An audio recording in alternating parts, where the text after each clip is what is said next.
हत्तेरी म पकाउँछु के पकाउँछु आराम गर्नु के आराम गर्नु छोड्नु म आफै पकाउँछु कान्छी के गर्दैछ खाना बनाउँदै भयो के भयो खाना बनाउन आएको कस्तो टाउको दुखिरहेछ कि एहे सन्चो भएन ला खै म बनाउँछु नि त ल म बनाउँछु बनाउनुहुन्छ म बनाउँछु छोड्नु उता गएर बस्दैछु पकाउँछु त भनियो कति हाल्नु पर्ने हो यो पनि फुलिदियो नि त के भएको यसरी पर्छ चामल कति हाल्ने सोधेर आउनुपर्छ जस्तो छ ए कान्छी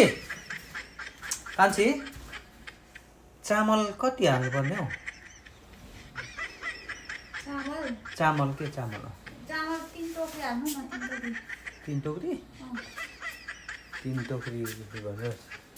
टोकरी कहाँ छ टोकरी त्यो चामल राख्ने छेउमा छ त हो ए ल म निकाल्छु फेरि पानी चाहिँ कति हाल्ने पानी कति हाल्नु हौ पानी कति हाल्ने पानी यति हाल्नु न यति नापेर कि यति जति हाल्नु त यति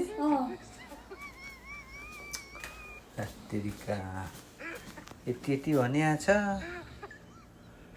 कति हाल्नु यति भनेको त तल ल ठिक छ भात त बसाइयो अब तरकारी पकाउनु पर्ने हो तरकारी के को पकाउँ फ्रिजमा जुन पकाउनु हुन्छ त्यसो भए म साग पकाउँछु है दामी तरिकाले ल बर तरिकाले बनाइदिन्छु म अब तेल पो कति हाल्नु ए कान्छी तेल कति हाल्नु पर्ने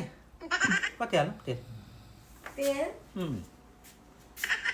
तेल हाल्नु पनि आउँदैन